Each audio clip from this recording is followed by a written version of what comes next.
Du besoin naît l'invention. Aujourd'hui, les sous-marins. Les premiers écrits attestant de l'exploration sous-marine par l'homme remontent à ni plus ni moins que l'Antiquité. C'est Alexandre le Grand vers 325 avant Jésus-Christ qui aurait utilisé pour la première fois un système pour explorer les profondeurs du golfe Persique. Il s'agissait a priori d'un tonneau de bois recouvert d'une peau d'âne enduite de cire d'abeille, équipé d'un hublot de verre translucide qui lui permit d'observer la nature subaquatique. Si la curiosité humaine a été l'un des premiers moteurs de l'exploration sous-marine, l'homme a cherché dès l'Antiquité à aller sous l'eau pour récupérer des coquillages, des éponges, du corail ou encore des perles.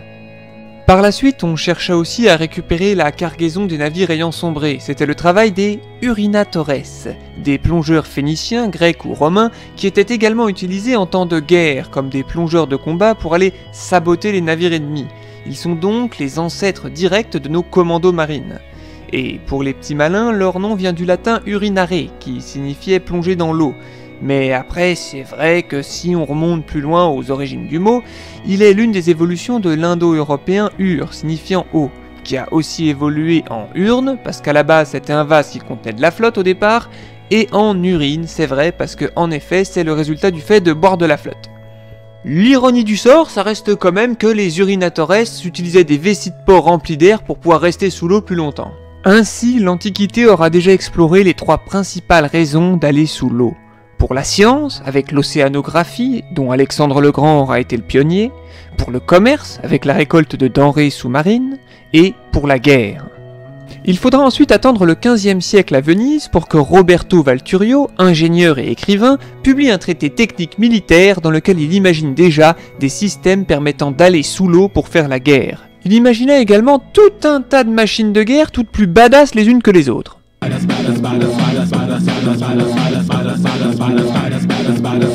Ce traité inspirera beaucoup Léonard de Vinci, qui lui aussi imaginera des systèmes pour aller sous l'eau. Ainsi, on peut trouver dans ses codex ce tuyau qui permet en théorie de respirer sous l'eau, même si dans la pratique il ne fonctionnerait pas au-delà d'1 mètre de profondeur. En effet, à cette époque, on ne connaît alors que très peu les phénomènes liés à la pression. On ignore totalement qu'à 1 mètre de profondeur, la pression de l'eau est de 1,1 bar, et que respirer l'air provenant de la surface, lequel est à une pression de 1 bar, équivaudrait à devoir respirer avec un poids de 50 kg sur le torse. C'est pourquoi les tubas ne font jamais plus de 40 cm. Les travaux de Léonard de Vinci montrent aussi un prototype de scaphandre, toujours avec des tuyaux pour respirer, mais aussi avec des sacs de lest pour descendre en profondeur. Reconstitué et testé dans les conditions réelles, tout comme pour sa machine volante d'ailleurs, eh bien, les tests pratiqués ont montré dans les deux cas que ces deux inventions étaient pour le moins perfectibles, on va dire. Mais revenons à Venise, où en 1562, le mathématicien Niccolò Tartaglia publie un essai illustré destiné à expliquer comment récupérer la précieuse cargaison des navires coulés au fond de l'eau. On peut y voir des cloches en verre pouvant être descendues sous l'eau, équipées d'une pierre en guise de lest. Encore une fois, cela reste très théorique, étant donné que le plongeur n'a que peu d'air présent dans la cloche pour respirer. Toutefois, des systèmes assez similaires, appelés cloches de plongée, seront utilisés à diverses époques pour aller sous l'eau. Celles-ci, en bois ou parfois même en métal, fonctionnaient comme un verre retourné et immergé dans l'eau. L'air se retrouve emprisonné dans le haut de la cloche, comprimé à pression ambiante, permettant ainsi au plongeur de respirer. Celui-ci peut alors aller travailler sous l'eau, puis revenir sous la cloche, reprendre une bouffée d'air plus ou moins frais, on va dire. Et pour ce qui est de la fabrication de ces cloches, eh bien, on se tournait tout simplement vers les fondeurs de cloches de cathédrales. En 1578, un mathématicien anglais du nom de William Bourne, l'aïeul de Jason je suppose, a l'idée d'un bateau qui pour descendre en profondeur ne se servirait pas d'une pierre ou d'un sac de lest, mais de l'eau de mer. Il imagina alors un système de parois latérales pouvant être déplacées, laissant ainsi pénétrer l'eau de mer dans des réservoirs dédiés. Celui-ci restera toutefois à l'état de plan. Et alors là, attention, gros spoiler, c'est ce principe de lestage grâce à l'eau de mer qui est encore utilisé aujourd'hui sur les sous-marins. C'est ce qu'on appelle les ballasts, un mot anglais passé dans la langue française qui signifie littéralement lest. C'est pourquoi ce terme est également utilisé pour désigner ce qui se trouve entre les voies de chemin de fer, car en effet, le lest que constitue le ballast stabilise celle-ci. Il faudra cependant attendre 1620 pour voir à l'œuvre le premier submersible digne de ce nom. Conçu par l'Hollandais Cornelis Drebbel, celui-ci était construit en bois et en cuir suifé pour le rendre plus étanche. Financé par le roi d'Angleterre en personne, ce submersible sera présenté devant une foule venue en nombre lors du premier essai sur la Tamise. Propulsé par pas moins de 12 rameurs, le submersible avait une forme qui lui permettait de s'enfoncer dans l'eau lorsqu'il prenait de la vitesse. Pas de système de lest ni de ballast ici. Pouvant aller à une profondeur n'excédant pas quelques mètres, le bateau n'avait pas non plus de système pour renouveler l'air, ce qui faisait que son autonomie sous l'eau n'excédait pas quelques minutes. Drebel dira toutefois avoir inventé une liqueur permettant de régénérer la quintessence de l'air. « Hey les gars, je vous ai préparé une petite liqueur, vous m'en direz des nouvelles !» Oui, à cette époque on connaissait pas encore grand chose à l'oxygène. En revanche, le XVIIe siècle marque un tournant dans la connaissance des phénomènes liés à la pression. D'abord avec l'italien Torricelli, qui, avec son expérience du tube de mercure en 1643, met en évidence la pression atmosphérique. Son expérience consiste en un tube d'1 mètre rempli de mercure plongé dans un bac, lui-même rempli de mercure. Le tube se vide alors en partie et le niveau de mercure se stabilise à 760 mm. C'est la pression atmosphérique agissant sur le mercure dans le bac qui empêche le tube de se vider plus. Torricelli vient d'inventer ni plus ni moins que le baromètre. Puis en 1647, le français Blaise Pascal décide d'aller en un lieu auquel on pense tous tout de suite quand il s'agit de faire avancer la science. Dans le Puy-de-Dôme. Dans le Puy-de-Dôme. Dans le Puy-de-Dôme. Eh oui, dans le Puy-de-Dôme. Il y monte au point le plus haut avec le baromètre de Torricelli et constate que le niveau de mercure baisse à 680 mm, et donc que la pression atmosphérique y est plus faible. À la même époque, Pascal mènera aussi des essais sur la pression de l'eau avec son expérience du crève-tonneau. Et ce, sans se casser la gueule s'il vous plaît.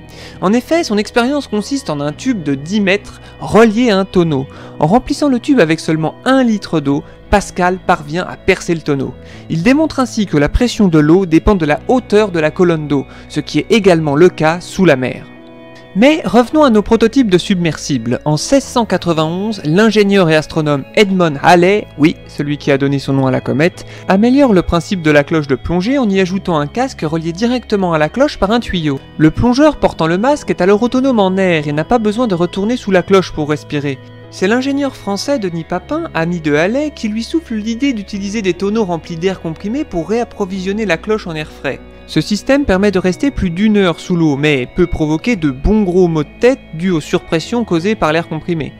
Notre Denis Papin national travaillera lui aussi de son côté en 1695 sur un prototype de sous-marin qu'il équipera d'une pompe permettant de puiser de l'air à la surface.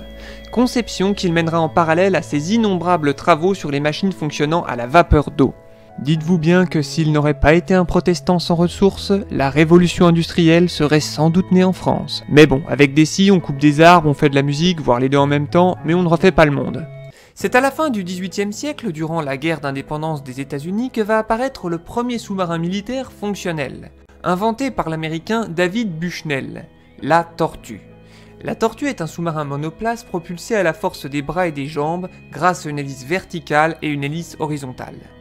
Le renouvellement de l'air dans l'habitacle doit se faire en remontant à la surface, ce qui limite son autonomie sous l'eau à quelques dizaines de minutes.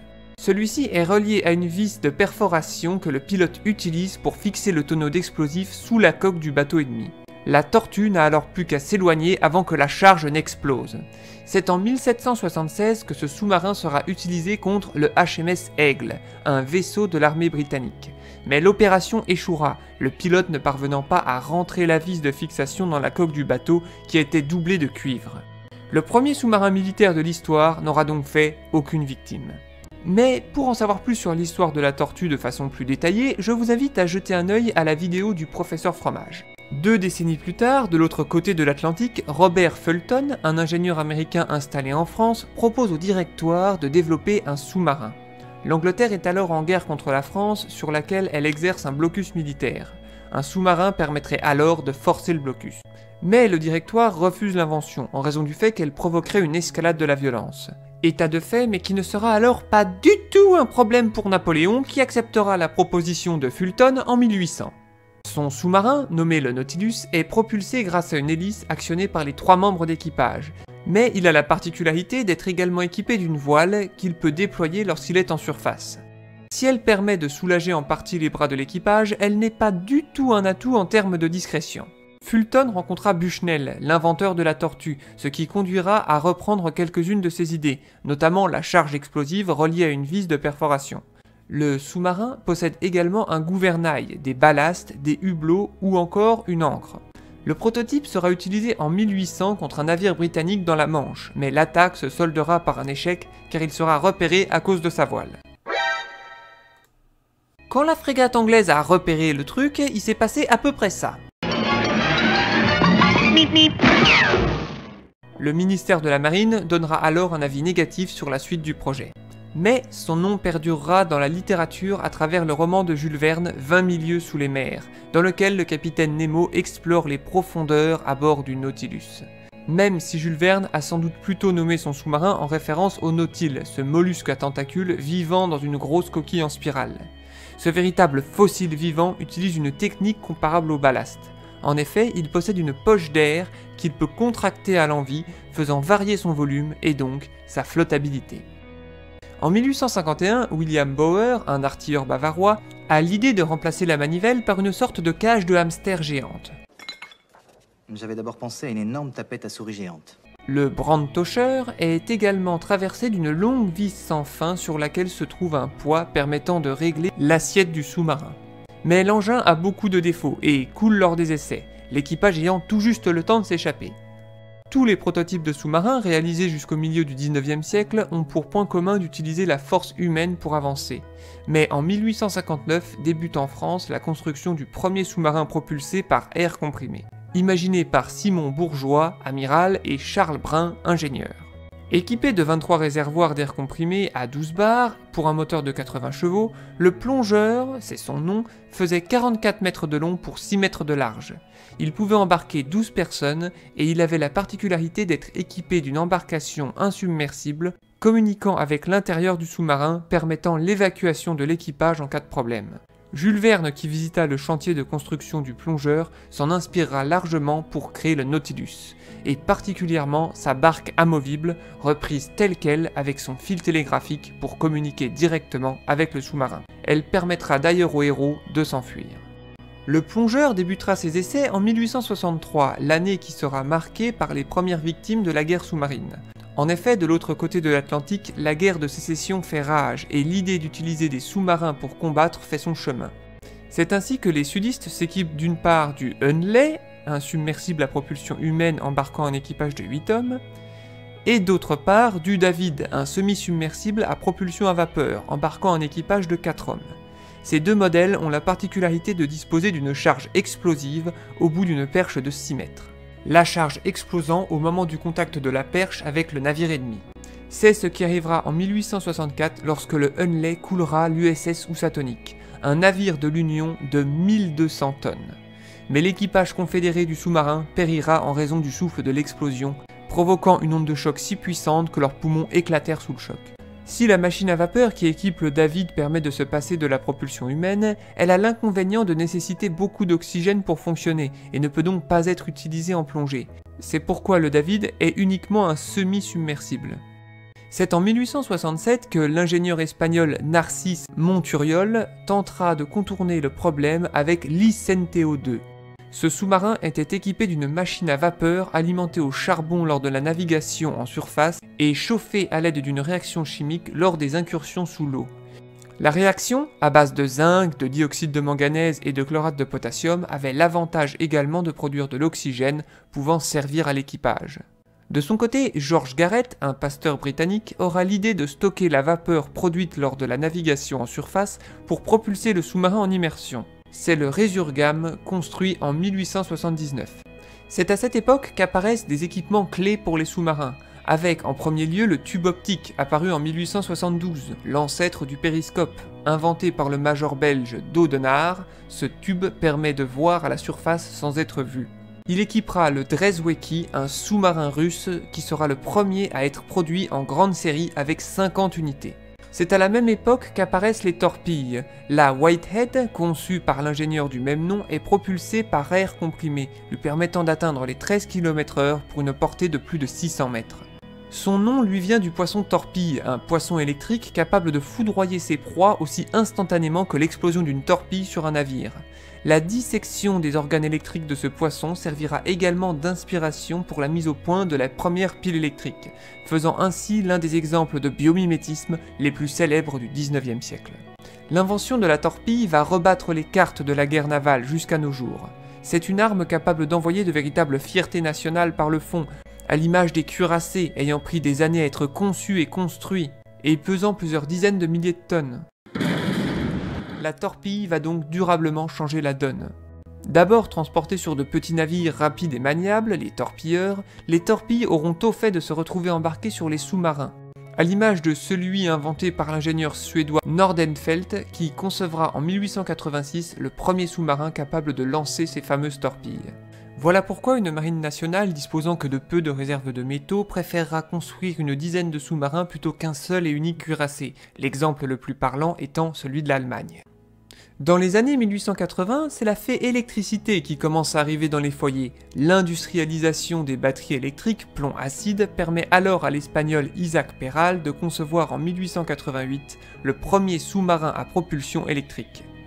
La même année, c'est au tour des ingénieurs français Dupuy de Laume et Gustave Zédé de lancer le Gymnote, un sous-marin de 52 chevaux propulsé par 564 accumulateurs zinc-cuivre pour une vitesse de 7 km/h en plongée et 14 en surface. Pour l'anecdote, le Gymnote tire son nom d'un poisson électrique d'Amérique centrale. À la pointe de la technologie, le Gymnote se voit équipé d'un gyroscope et d'un périscope dernier cri.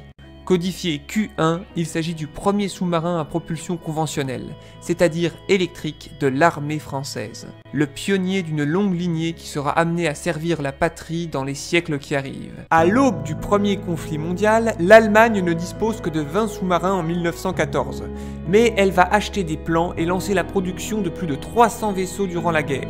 Ce sont les redoutables U-Boat qui coulèrent 6394 navires marchands et une centaine de navires de guerre durant le premier conflit mondial. U-Boat venant de l'abréviation Undersea Boat, qui signifie littéralement « en dessous de la mer bateau ». Bon, on va dire sous-marin. La Grande-Bretagne, elle, avait 70 sous-marins en 1914 et en construira près de 150 durant la guerre, dont plusieurs gros navires peu maniables, comme les sous-marins de classe M, faisant 90 mètres de long et équipés d'un canon de 305 mm, prévu à la base pour les cuirassés. Cette idée complètement dingue de mettre un énorme canon sur un sous-marin pourrait découler de la nouvelle stratégie britannique en matière de vaisseaux de guerre, le Dreadnought. Le mot étant une abréviation de Which Dreadnought, littéralement qui ne redoute rien, ça se pose là. En effet, le Dreadnought se résume à des canons plus gros, plus précis et qui tirent plus loin, ce que les Anglais appellent le All Big Gun, ce qui signifie littéralement tout en gros canon, ça donne le ton. Ce projet de nouveau navire de guerre est appuyé notamment par Churchill, et il révolutionnera la guerre en surface.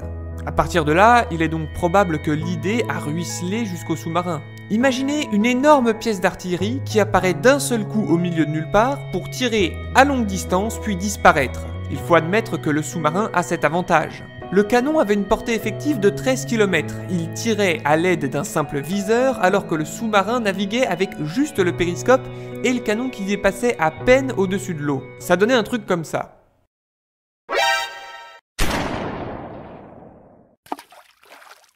Après, comparer la gîte d'un cuirassé et d'un sous-marin, c'est clairement pas la même chose, donc question précision, ça devait être moyen. Mais pour ce qui est de la portée, par rapport à une torpille, il n'y a pas photo. La torpille, c'était dans les 900 mètres maximum pour faire un carton à cette époque-là. D'où l'idée du canon façon Dreadnought. Les Anglais auront ensuite l'idée de retirer le canon pour y mettre ni plus ni moins qu'un avion.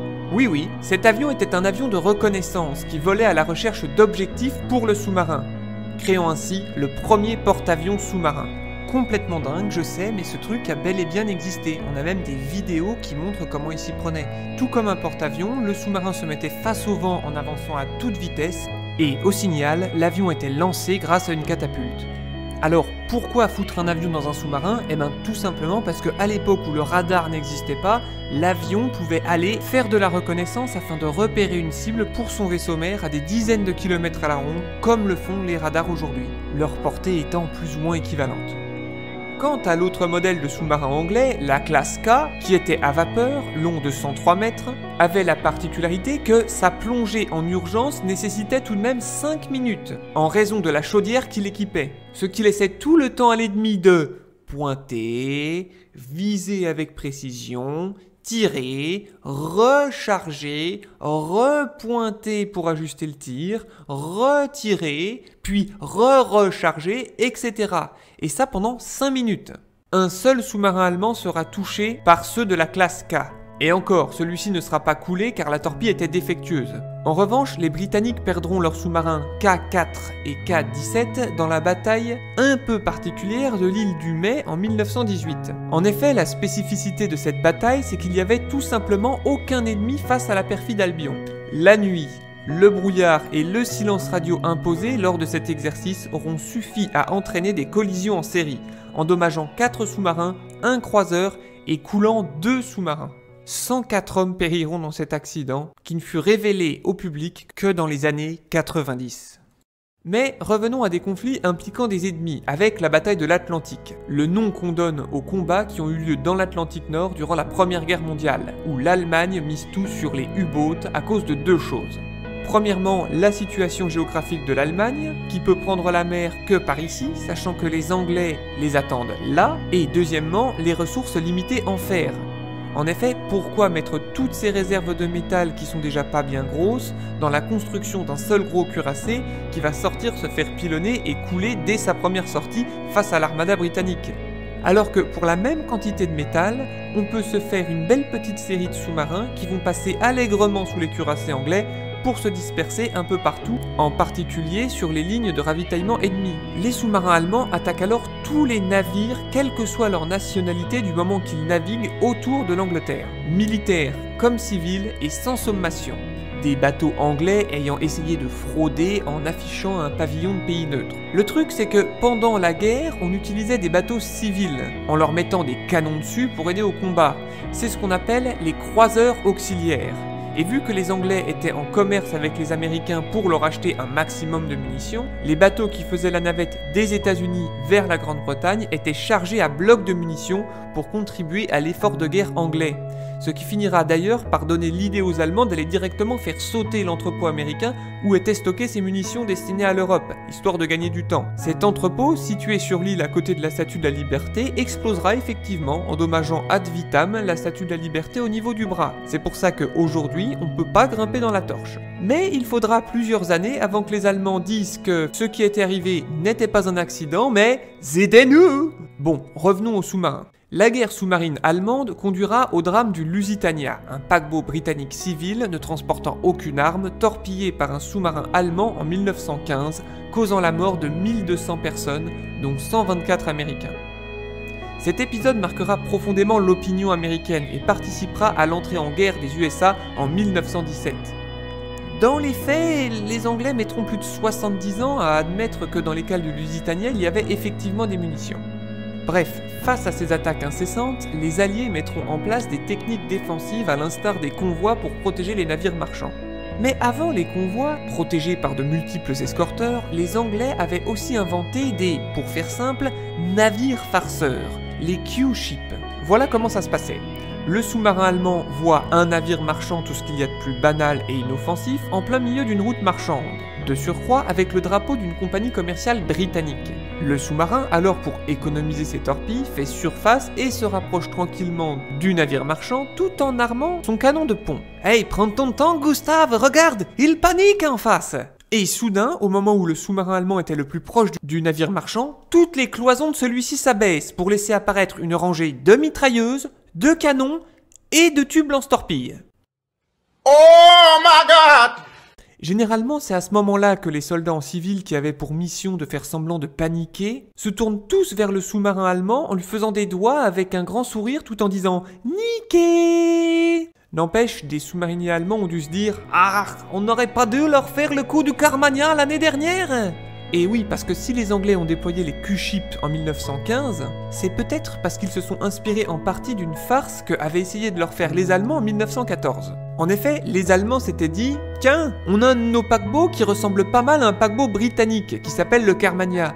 Donc, on va maquiller notre paquebot en Carmagna, en foutant des canons dessus. » Nous voici donc face à un paquebot allemand converti en croiseur auxiliaire, c'est-à-dire un bateau civil sur lequel on a rajouté des canons, maquillé tellement bien en Carmagna que c'est carrément son sosie. L'idée étant, on va se faire passer pour des Anglais, se rapprocher au maximum de leur bateau et au dernier moment, toc, on les coule. Super plan.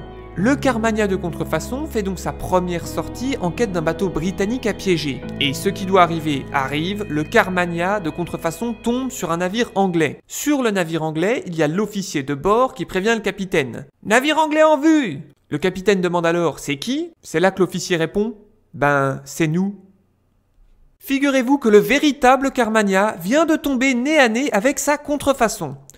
Le truc, c'est que le véritable Carmania, entre-temps, a lui aussi été transformé en croiseur auxiliaire. Du coup, il coule sa copie germanique. Comme quoi, vous voyez, n'achetez jamais de contrefaçon, même si elles viennent d'Allemagne. Ça a tellement dégoûté les Allemands qu'ils ont jamais recommencé. Par contre, les Anglais, on peut penser que ça les a inspirés pour les Q-ships.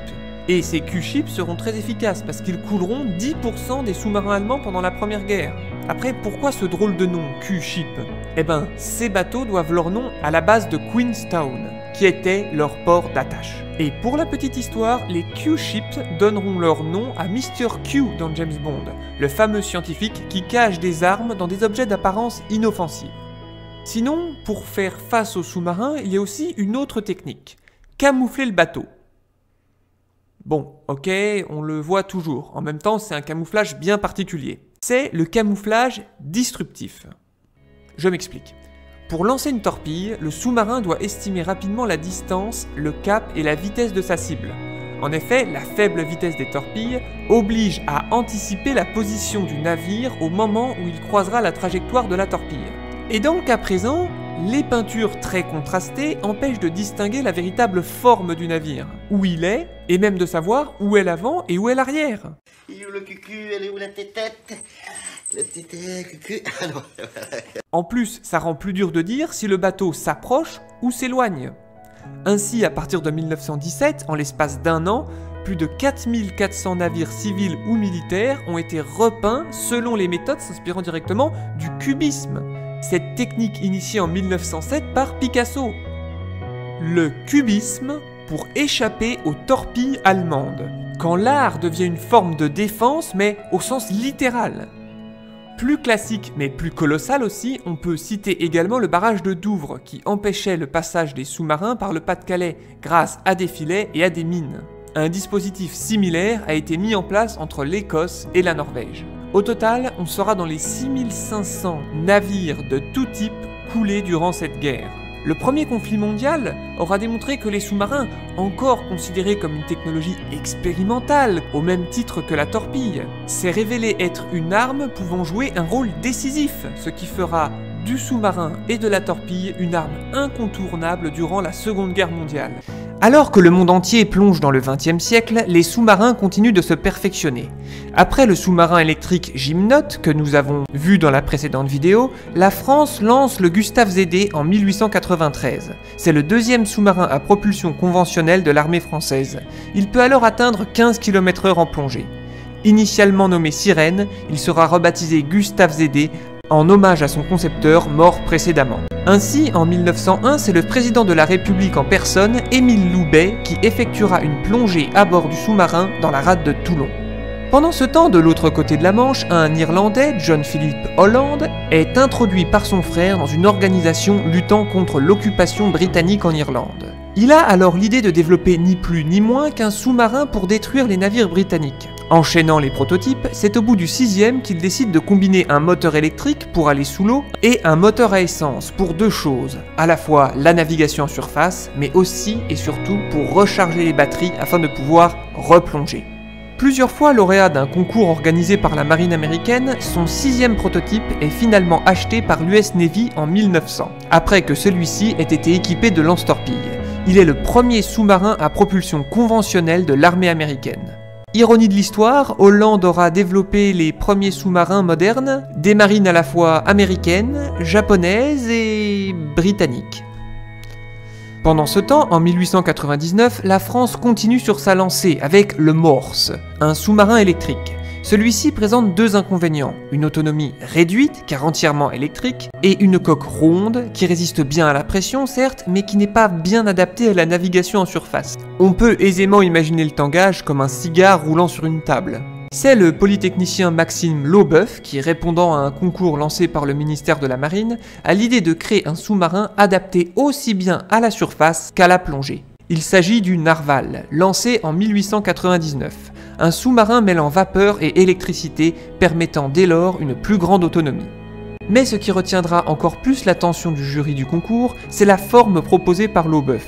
Il aura en effet l'idée de placer les ballastes sur les côtés du sous-marin afin d'améliorer sa flottabilité en surface, réduisant ainsi le roulis. Le Narval sera alors équipé d'une double coque, très épaisse pour l'habitacle et devant résister à la pression de l'eau, et une plus fine pour les ballastes accueillant l'eau.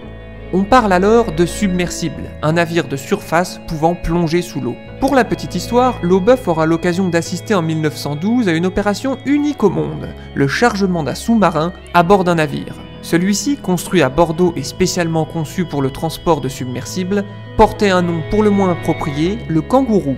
En effet, le Pérou avait commandé un sous-marin à la France, mais celui-ci n'avait pas suffisamment d'autonomie pour faire la traversée. C'est donc grâce au Kangourou que fut acheminé le sous-marin jusqu'au Pérou. L'opération en elle-même n'était pas simple car il fallait démonter l'avant du bateau, remplir les ballastes qu'il équipait afin qu'il s'enfonce suffisamment profondément dans l'eau pour que le sous-marin puisse rentrer dans le navire. Là, il y était solidement harnaché pour le voyage. Comme la maman kangourou avec son petit, quoi. Il faut savoir que, avant cela encore, le sous-marin qui avait été fabriqué aux ateliers Schneider de Chalon-sur-Saône aura dû descendre la Saône, puis le Rhône, jusqu'à Toulon à bord d'une barge, le Porteur. Forcément, il faut dire que ça coûtait moins cher de déplacer un sous-marin sur des canaux préexistants plutôt que de déplacer des tonnes de machines-outils jusqu'à Bordeaux. Mais revenons aux sous-marins de l'armée française. À partir de 1900, les sous-marins jusque-là construits à l'unité vont commencer à être construits en plusieurs exemplaires. Ainsi vont sortir des chantiers de Cherbourg, de Rochefort et de Toulon, 4 sous-marins de classe Sirène et 4 de la classe Farfadet, 2 de classe Morse et 20 de la classe Naïade, surnommées les fritures parce qu'elles portaient toutes des noms de poissons. Ainsi, on s'est retrouvé avec des sous-marins avec des noms assez classes, genre la dorade, l'esturgeon, l'anguille, le thon, la truite. Bref, arrêtons-nous une minute sur la classe Farfadet dont la conception laissait quelque peu à désirer. En effet, sur ces modèles, les ballastes et leurs purges se trouvaient à l'intérieur de la coque épaisse, ce qui nécessitait de laisser le capot ouvert le temps de la plongée afin de laisser s'échapper l'air. Ce n'est qu'une fois que le sous-marin est presque entièrement immergé que l'équipage pouvait fermer le capot et éviter l'entrée de l'eau dans l'habitacle. Les plongées étaient donc des instants très techniques et très risqués pour l'équipage. Et le premier accident ne tarda pas, puisqu'en 1905 eut lieu la catastrophe du Farfadet au nord de la Tunisie. Lors de cette sortie d'exercice, la plongée ne se passe pas comme prévu. 3 hommes sont expulsés du sous-marin par un souffle d'air avant d'avoir eu le temps de refermer le capot. Le sous-marin prend ensuite l'eau et s'enfonce au fond de la mer. Malgré 10 jours de tentatives de sauvetage, 14 membres d'équipage sur 16 périront dans cette catastrophe, les survivants étant 2 des marins éjectés lors du souffle d'air, le 3e ne survivant pas à l'expulsion. Un an plus tard, presque au même endroit, c'est le Lutin, un autre sous-marin de la classe Farfadet qui coulera à son tour à cause d'une vanne incomplètement fermée, qui entraînera l'éclatement du ballast. Les 16 membres d'équipage périront dans le naufrage. Arrivent alors les premiers sous-marins à propulsion diesel, avec la classe Aigrette, des navires de 35 mètres de long pour une vitesse en plongée de 11 km/h. À la veille de la Première Guerre mondiale, la France dispose de 75 sous-marins, de 13 types différents, dont une bonne partie sont peu performants. Elle n'en construira aucun pendant la guerre.